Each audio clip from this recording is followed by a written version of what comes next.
Cheltenham is here again. It is the November meeting in full swing, really. And we're here to preview the feature Paddy Power Gold Cup, the 220 at Cheltenham on Saturday. I'm Ben Linfoot. I'm joined by Tomlinson from Timeform and Matt Brocklebank from Sporting Life to preview the action. And gents, we're going to go straight into the big race. We'll get the Timeform ratings on screen. It looks a good renewal. We've got Ginny's Destiny off 179 at the top there, Matt, and he's £2 clear. He is, yeah. He's Paul Nicholls' main hope here, I'd say. I will stick with that. I know we'll come to Il Rodotto as well in a short moment. But yeah, Ginny's Destiny tops the Timeform ratings. Not hard to see why. He's had half a dozen starts for Nicholls. He's won 3 of them. He's a fairly lightly raced 8-year-old, to be honest. He's got course form. He's got good ground form. He's got a heck of a lot going for him. I suppose what he hasn't got... well, he's never won a graded race. He's never won a grade 2 or a grade 1 over hurdles or fences. So I suppose that would be a negative because we are in against some classy horses here if you're backing him. And he's now £7 higher for compared to that last handicap win at Cheltenham, which was really impressive, which was in the Timeform Novices Handicap Chase. Yeah, he's also needed a run in the past as well. I don't know if that would be at the back of your mind if backing him. Paul Nicholls is likely to have him pretty cherry ripe for this, but he's quite a big burly horse. He's often spoke about the size of him, hasn't he? And personally, I think I sort of see him maybe over 3 miles in the end of the season. He's 3-1 favourite. Let's have a look at him in action because he was a good second in the Turner's Novices Chase at the Cheltenham Festival in March. Yeah, they came well clear, didn't they? Him and Grey Dawning. Now, interestingly, I suppose with Ginny's Destiny, he was winning nicely at the start of last season, but he probably should have been beaten by Grey Dawning when Grey Dawning made that howling mistake early on last season. And I would potentially argue that Crebilly, that was coming to beat him over 2.5 miles when that was travelling really strongly as well. So this form, though, Grey Dawning looks proper horse, doesn't he? This form's quality. Yeah, Grey Dawning's obviously one of the favourites for the Betfair Chase. He's likely to be in the mix for the King George maybe as well. So yeah, it is grade 1 form and it's quality form. LT, welcome along. Galore. Yeah. What can you tell me about this one? Obviously, he won the race 2 years ago. Yeah, of course, and I say he's second in on our ratings. Returned with a really, really good second behind Grandeur Dam at Chepstow. You know, and on our ratings, he's a horse who's been there and done it in similar events several times over the years. That's as high as we've ever got him running on Timeform figures on his comeback. Of the more established chase in the field, he's second in on our ratings. The chance is pretty blatant. I guess whether he could be quite as vulnerable to one like Ginny's Destiny, if there is a little bit more improvement to come from that. Like Matt said, Ginny's Destiny's back in a handicap for the first time since winning on Trials Day. Whether that rise might have underestimated him, I think you can make a case that it has really based on the strength of the Turner's form. I think it was the deepest novice chase at Cheltenham last year. And definitely the truest run. So there is a case that Ginny's Destiny is still a well-handicapped horse. I don't think you could quite say the same about Galore in terms of progress from his mark, but he is on a fair one, and we know he can compete. There's plenty to like. Yeah, he's very solid, isn't he? May be susceptible to something better handicapped. We haven't got a video of him, but we have got In Excelsis Dio for Harry Fry, who won at Cheltenham in the April meeting. What do you think to his chances there in the JP McManus Silks on the left? Yeah, I like him.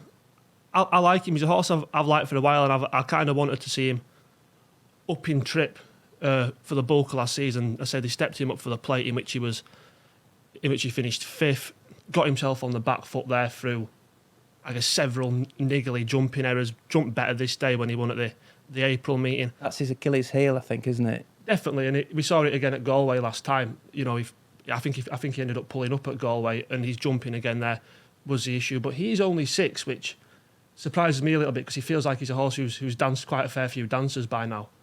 But I still think a mark in the low 140s doesn't overburden him if his jumping can hold up, and he is still relatively unexposed as a 2.5 mile. You know, there are positives to take about his run at the festival. Then he won next time out. Around the trip, certainly a horse who still could have more to come. It would just be whether he can hold his jumping up. Yeah, that's the key with him. Matt, we often look for grade 1 horses in handicaps like this, and we have got a past, present and future, perhaps, grade 1 horse in Texarat. Yeah, I like him. I've always liked this horse. It's a pretty punchy mark, isn't it? 167 BHA rating to run Protectorat in a handicap like this, but it's a bold move from Skelton. Now, you've got to applaud it. I think he obviously he's picked up a lot of tips from Paul Nicholls over the years, hasn't he? But when it comes to targeting these big Saturday handicaps over hurdles and fences, I think for years to come we're going to be looking straight ahead to Skelton. And I was a little bit surprised to see this horse at 14, 12 to 1 start of the week. I know it's sort of correcting a little bit now, but I'd have him shorter still. I really would. I know there's one or two issues around maybe the ground being good. I just think they'll water plenty, won't they? He's going to run him on this ground. I think the ground will be absolutely fine for Protectorat. He's not raced too much on good ground. His sort of circumstances have dictated that he's run on soft and heavy ground a lot of the time. And really, for me, after he was placed in this race, he should have won it a few years ago, 3 years ago, and then he went and won the Many Clouds, didn't he? And the class that this horse has got has almost forced Connection's hand to go for Gold Cups and Betfair Chases, and he's performed admirably. He's done brilliantly. He's obviously run really well in Gold Cups, and he does stay 3 miles, but dropping back to 2.5 has really helped him out. Obviously won quite impressively at the festival in the Ryanair Chase. It was a really well-hatched plan. And I'd say the Ryanair Chase is going to be his target again this season. So if you actually look at that in the context of this handicap, where some of them are out of the weight, some of them forms a bit patchy, this horse beat Envoy Allen and Conflated and lots of good horses. I think Il Redito and Garlow were pulled up in the Ryanair, and they couldn't lay a glove on Protectorat. He is right in the mix. He is a Grade 1 horse at the peak of his powers. He's not like an old gunslinger coming back forced into a handicap because he's come down the weights a bit. I think he's in here with a really good chance, and double figure prices. I'm struggling to see him out of the frame. I do really like Protectorat. I think he'll be ready for this. His form over 2.5 miles. He's first, second, third, and the third was when he was beaten by John Bon in the spring in a Grade 1 at Aintree. He's really strong. Pretty good. He's the class act in the race. Protectorat for sure. Nibbles of support for Protectorat. Plenty of support for Imagine for Harry Derham. Yeah, he's a really interesting one. He could be if there is a fly in the ointment, it could be him, completely unexposed, obviously. Made a fine start winning a beginner's chase at Fairyhouse last season. And here he's winning in his old colours at Punchestown. Yeah, next time out, this was where he beat Lucid Dreams and Uncle Phil in a Grade 2 again. They're both probably high 140s horses. His beginner's chase, if it was in Britain, would have been a graded race. Yeah. I know the way you're thinking. Pinkerton, Sandork again, all behind him first time out. It was just his final run last year was, I guess, a shade disconcerting. How little he found, although that was a weekend where the Elliott runners were completely under a cloud, didn't fire at all. Derham's a great young trainer, isn't he? He is. And do you think his price has gone now, or he's still on the radar? He's around 6 to 1, 7 to 1. Look, I could see it because there's potential, there's still plenty of upside to Imagine going handicapping. I just kind of feel like when you compare him to the favourite, who we know more about and we have a bit more of a solid grasp on, and that upside remains with Ginny's Destiny, at the prices, I'd still think I'd rather be with the Fav. That's the thing. There's several bits of unknown information about Imagine, isn't Very raw, isn't he, as well? Like, he's going to have to have really grown up, and like these races can really put quite a lot of stress on a horse like that with so few miles on the clock as a chaser, and there's not much hiding place, is there, early on? They're going to go a gallop. With that in mind, let's get the Timeform pace map up and discuss tactics. We've got a pace map potential course. In running scenarios. Okay, there we go. You don't want to be too far back. No. We'll start with that. I don't think you do want to get too far back in this. 4, 2 and 3 there on the right-hand side. Predicted pace from Ginny's Destiny, Garlaw and Editor de Gite.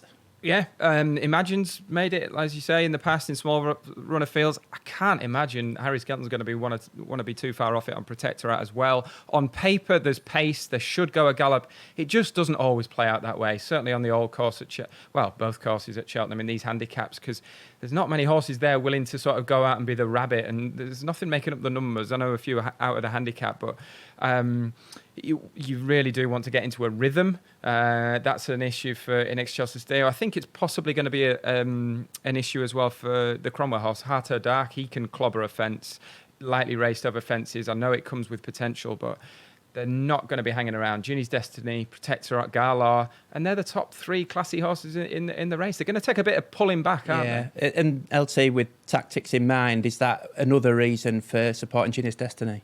I think so. Look, it's a home game for him. We know he'll travel, we know he'll jump, we know he'll get it on the front end. And like Matt said, where some of the other fancied horses in Excelsis Dale, I guess most notably, if Ginny's does, as he has been doing, travels, jumps out in front, and he does kind of have the other fancied runners around him, nothing to really get in his way or stop his rhythm. Like I said, it feels like a home game. Yeah. Ginny's Destiny. One final video clue, Matt. I want you to talk through this. It's last year's race, and we've got Il Ridotto and Fugitive, who are both turning up again on Saturday, finishing 3rd and 4th here behind Stage Star. Yeah, it was a quality race as well. Don't forget, Stage Star won the Turners at the previous festival. And Il Ridotto, they're jumping in 3rd with Fugitive. They were, as you say, 3rd and 4th, went on to be respectively 1st and 2nd in the December Gold Cup the following month. So lots of course experience, lots of course form. As I say, they were kicked into touch in the Ryanair chase, certainly Il Ridotto, but he's back on a fair mark. He's dangerous, isn't it? His record over fences, I think he's run 20 odd times and won 2. So he's another horse that you kind of have in place pots and whatever else, Il Ridotto. But I don't see him winning this personally. There's no juice in his price, I don't that think, was the is thing. There was quite a strong. There was a moment earlier in the week where I almost thought he'd be sort of vying for favouritism, and it sort of struck me as slightly odd. I know he's drifted a little bit, but I don't think there's much in his single figure prices. I'd like to see more at Chepstow as well. Yes, you know, I thought that race looked very winnable for him. I don't think there was anything particularly overly progressive on paper coming into it.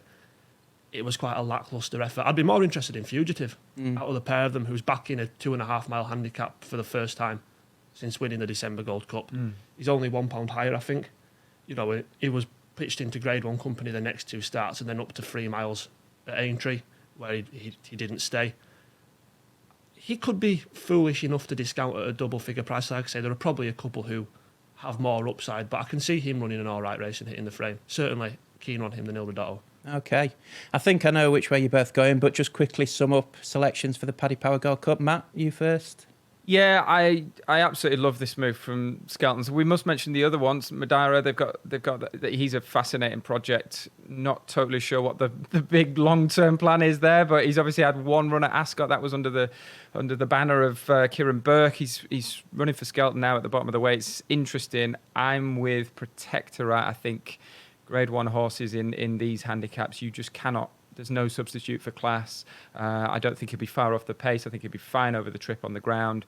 I think it's going to be a memorable day if Protectorate wins this off 167. But I really do see him going really, really well. So one vote for Protectorate, Lewis. Yeah, I'm keeping it simple, sticking with the favourite, Ginny's Destiny. I think so much is in his favour. Great course form, still unexposed. Everything stacks up well last season. He didn't run a bad race, and you can make a case that a mark of 155 still underestimates what he achieved last season. Great stuff. One vote for Protectorate and one for Ginny's Destiny. Really looking forward to the Paddy Power Gold Cup at Cheltenham on Saturday. Right then, it's best bets time. Before we go, one selection from each of the panel. Matt, yes. I think I want to come to you first. Okay, yeah, I'm sticking with Cheltenham Scoot, 3:30, the handicap hurdle over 2 miles, 5 furlongs, and I'm with the Hobson Johnson horse, Wonderful Eagle, being in really progressive form. Only a 5-year-old, won after wind surgery, won on the flat at Goodwood, and then went and did really well, won over hurdles at Newton Abbott. They won pretty easily that day, and then went back on the flat, ran at Ascot. It was soft ground, didn't seem to be that well suited, but he bumped into a Beckett horse, really nice progressive 3-year-old Hutchence, is it? That was a wide margin winner that day, but he ran really well in third, just staying on, just missed out for second. That confirmed that he's in pretty good order, and I'd say going back over hurdles on decent ground, there's a bit more to come from Wonderful Eagle, so I'm with him in the 3:30. Excellent stuff. Lewis, where are you going? You can go Saturday, Sunday, Cheltenham, elsewhere, wherever you want. Yeah, we'll keep the fun going over to the Sunday Scoot. We'll have a bit of a weekend of it, and we'll go with Burdett Road in the Great Wood, opening mark of 133, I think, given his flat form and just how promising he looked as a juvenile last season for the rampant James Owen yard. I think he's a horse who should have even more to come this season. Perhaps maybe not quite a top grade 1 level performer like he threatened to be early last year, but no harm in the hammering he took to Sergino. And if we take in how good he was on the flat and the impression he created early last season, I think 133 is a fine opening mark for him in a race where there'll be plenty of pace. He can use his speed. I like Burdett Road in the Greatwood.